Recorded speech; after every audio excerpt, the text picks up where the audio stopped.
On April 23, 2004, an explosion at the Formosa Plastics Corporation facility rocked the small town of Illiopolis in central Illinois. 5 workers died, including a husband and wife. 3 others were severely injured.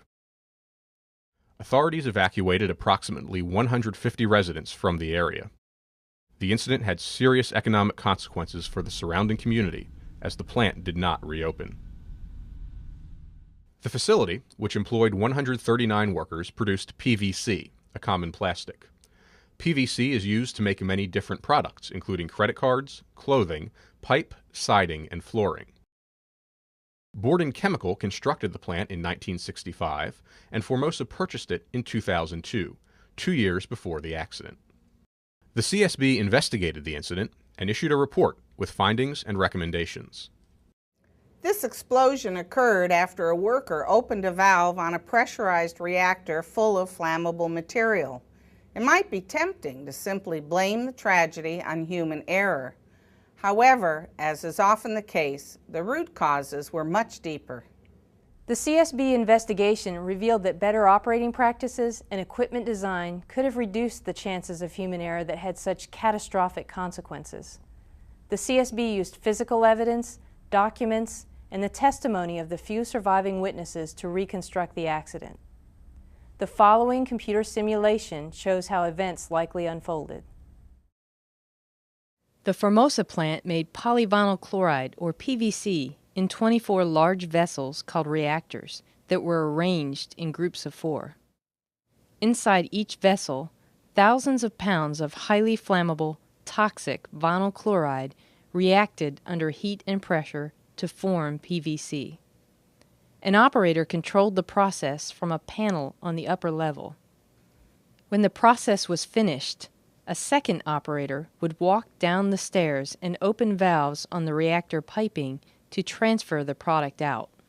After completing the transfer, a worker back on the top level would then clean out the inside of the reactor with a high-pressure water blaster.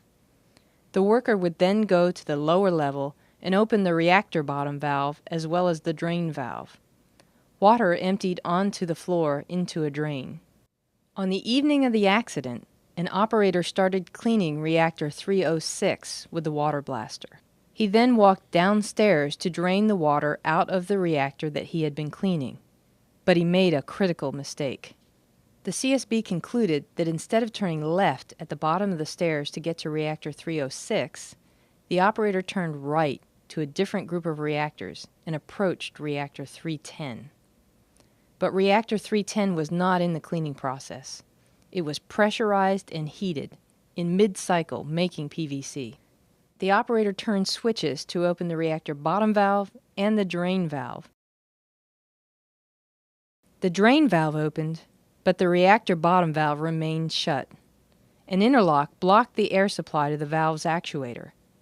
It was designed to do this as a safety measure when the reactor was under pressure, to prevent an accidental release. But instead of checking to see why this valve would not open, the operator decided to bypass the interlock. He disconnected the existing valve air supply hose and reached for one with a continuous air supply meant for use only in emergencies. He connected this hose to the valve. It opened. Suddenly, the highly flammable vinyl chloride mixture began rushing out onto the floor, producing a loud rumbling noise that sounded to witnesses like a jet engine. Workers smelled vinyl chloride, and the vapors triggered an alarm. The shift supervisor rushed toward the reactors. There he saw reactor 310 spraying vinyl chloride onto the floor, where there was already a foaming mixture 1.5 feet deep. Believing he could stop the release, the supervisor raced to the upper level and told operators to open valves, which would relieve pressure in the reactor. The supervisor and one operator then tried to get to the lower level through an interior stairwell, but were stopped by the overwhelming odor of the vinyl chloride vapor. The operator remained on the upper level. The supervisor headed down to the lower level on an exterior stairwell. Just then, the vinyl chloride ignited and exploded violently. Witnesses reported 3 or 4 additional explosions. 4 workers were killed immediately. the 2 operators who had been working at the top of the reactor, and 2 operators who had been on the lower level, including the one who had apparently opened the reactor bottom valve. A 5th operator, who was seriously burned, died 2 weeks later. 2 other workers and the supervisor, who had been in the exterior stairwell, were seriously injured. The force of the explosions destroyed much of the plant, including the laboratory and the safety and engineering offices. It blew off the reactor building roof, knocked down walls, damaged metal frames and piping, and lifted the reinforced concrete floors on the upper levels of the plant. The CSB investigation found that systems and procedures put in place by both Borden Chemical and Formosa were insufficient to minimize the potential for human error. Formosa did not adequately train and drill its employees to immediately evacuate in the case of a major release of hazardous chemicals. Such an evacuation would have saved lives. One way to minimize human error, the CSB found, would have been to install additional locks or other devices to prevent critical valves from being opened when the reactor was under pressure. Overriding the only safety interlock was all too easy to do, by simply attaching the emergency air hose that hung nearby. Although the reactors were clearly numbered, they were grouped into similar sets of 4, increasing the chance that an operator might go to the wrong reactor. There were no gauges, indicators, or warning lights to inform operators on the lower level that a reactor was processing vinyl chloride.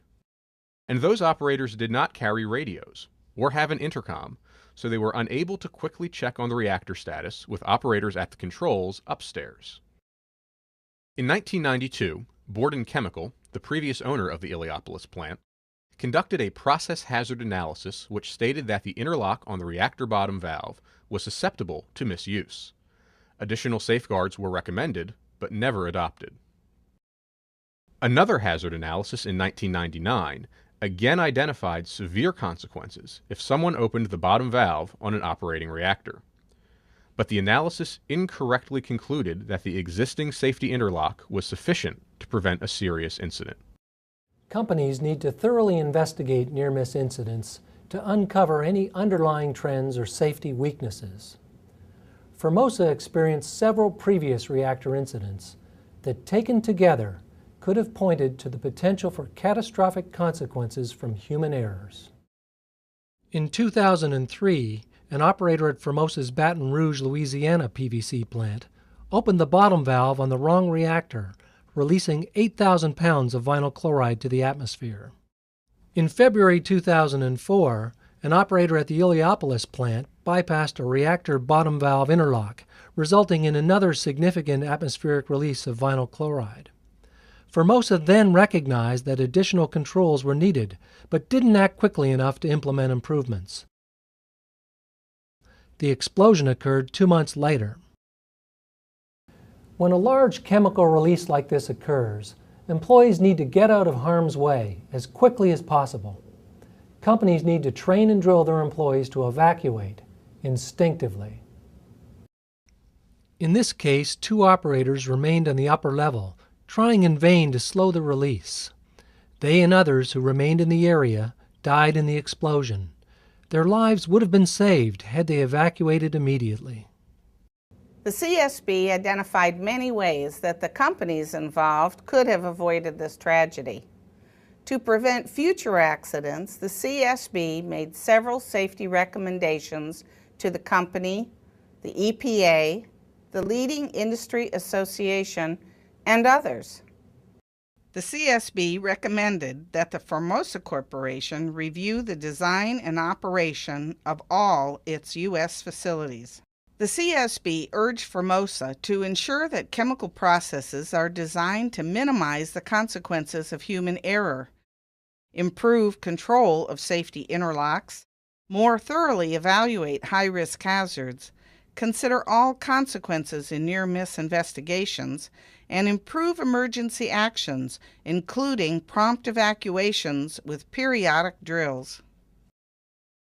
This accident occurred because the companies involved did not look closely enough at the potential for catastrophic consequences resulting from human error. People do make mistakes, and that is why it's all the more important to design systems that take into account the possibility of such errors. Thank you for watching this CSB safety video. To obtain a copy of this video and the full investigation report, please visit our website at www.csb.gov.